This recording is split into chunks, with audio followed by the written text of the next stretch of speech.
After all आज हम आप सबके लिए एक नई कहानी लेकर आए। ये जो कहानी है वो आज की परिस्थिति, आज की सिचुएशन के साथ बिल्कुल सेट हो जाती है।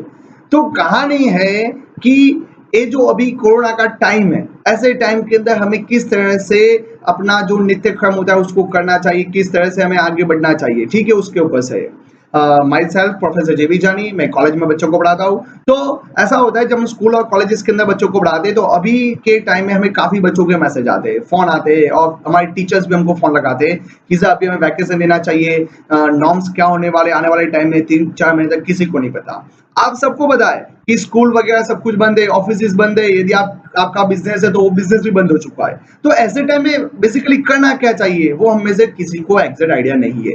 तो आई जो कहानी है वो हम सभी के लिए है। यहाँ से हमें एक अच्छा मैसेज मिलेगा, हमें एक अच्छा कंक्लूजन मिलेगा जो हमें सीखना चाहिए यहाँ से। तो चलिए कहानी की शुरुआत करते हैं।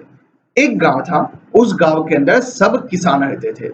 सभी जो किसान थे वो खेत में काम करते थे उनकी फसल के लिए। जब फसल अच्छी खासी फसल होती थी तो उसमें से वो पैसे कमा लेते थे।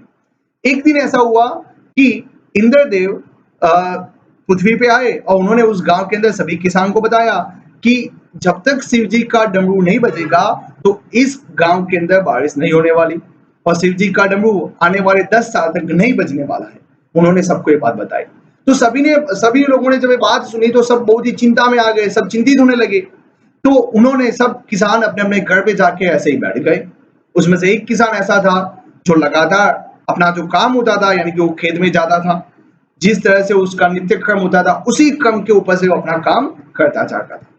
तो हुआ ऐसा कि उसको देख के बाकी सब किसान ने उसको पूछा, किलाव पे जाके इसको पूछते हैं कि ये ऐसा काम क्यों करता है। हालांकि इंद्रदेव ने खुद बता दिया है कि आने वाले 10 साल तक जब तक शिव जी का डमरू नहीं बजेगा बारिश होने वाली नहीं है। तो हुआ कुछ ऐसा कि सब उसके पास गए। किसान ने उनको बताया कि मुझे भी पता है कि आने वाले 10 साल तक बारिश नहीं होगी, बट मैं इसलिए खेत में जाता हूँ, इसलिए मैं अपना काम करता हूँ कि जिस दिन बारिश हो मैं खेती करना ना भूल जाऊं। ये बात सुन के बाकी सब हंसने लगे, लेकिन ये बात माता पार्वती जी ने सुन ली। और जब माता पार्वती ने बात सुनी तो उनको लगा कि भाई किसान कर्म योगी है, वो काम को मानता है, तो वो उसके ऊपर प्रसन्न हो गए। वो सीधा गए भगवान शिव जी के पास। शिव जी के पास जाके माता ने पूछा कि ये किसान ने बहुत अच्छी बात बोली है, प्रभु मैं आपको भी एक सवाल पूछना चाहती हूँ, क्या आपने भी कई टाइम से अपना डमरू नहीं बजाया, तो क्या आप तो डमरू बजाना नहीं भूल गए। और यही बात सुन के शिव जी ने फटाक से अपना डमरू उठा लिया और उन्होंने डमरू वहां पे बजा दिया। और जैसे ही डमरू बजा वहां उस गांव के अंदर बारिश हुई। और जैसे बारिश हुई वो जो किसान था जिसने अपना काम किया था उसकी अच्छी खासी फसल हुई, उसको अच्छा खासा मुनाफा हुआ। तो कहानी का यहाँ पे कंक्लूजन क्या था, परिस्थिति जैसी भी आए हमें हमारे काम के साथ जुड़े रहना चाहिए। गवर्नमेंट ने अभी हमें जो बताया उसके नियमों का पालन भी करना है हमें। लेकिन हमें मान लो कि अभी हम कोई बैंक में है, बैंक में यदि वो काम करते हैं या कोई इंश्योरेंस कंपनी के अंदर है या कोई भी उनका प्राइवेट सेगमेंट है फाइनेंशियल, तो वो फाइनेंशियल सेगमेंट के नॉलेज अपने घर पे बैठे बैठे ले सकते हैं। आरबीआई की नॉर्म्स वहां पे सीख सकते हैं। यदि कोई टीचर्स है तो अच्छा खासी बुक्स पढ़ सकते हैं जो आने वाले टाइम में बच्चों को पढ़ा पाए। यानी कि मैं कहना चाहता हूँ हाँ सभी टीचर्स को भी कि हमें अभी हमारी जो फील्ड होती है हमारा यानी कि सभी को हमारी जो फील्ड उसके साथ जुड़े रहना चाहिए।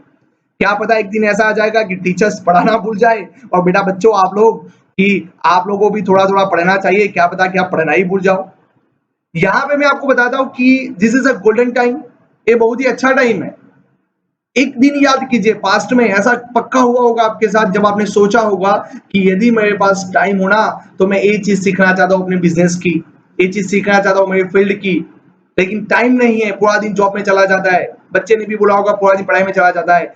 तो क्यों ना ऐसा सोचे, यही वो टाइम है जिसमें हम सब कुछ सीख सकते हैं। तो मैं यहाँ पे कहानी के मर्म में कंक्लूजन में इतना ही है कि हम सबको हमारे फील्ड के साथ जुड़ा रहना चाहिए, हमें कर्म योगी बनना चाहिए।